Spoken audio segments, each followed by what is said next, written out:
gjendja e tij rezultoi e alkoolizuar, sikurse ishte shprehur dhe vetë kishte qenë në një drekë familjare, nuk ishte rast i parë, pra kishte pasur rast të përsëritur. Tani pyetjet që shtrohen këtu janë shumëta. E para polici i komunitetit, pra SPZ-ja që quhet specialisti i policimit në zonë.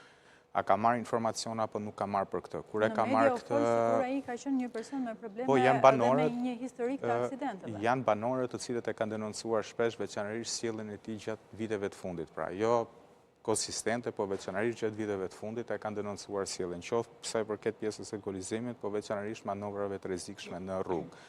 Ne po flasim për një rrugë që për hir të vërtetës nuk çon askundi. Pra është një rrugë e thjesht lagje, nuk është as rrugë kryesore, është rrugë dytësore dhe është e pashpjegueshme që ti të kesh ato norma shpejtësie në atë rrugë. Çfarë norma shpejtësie ka qenë në autor?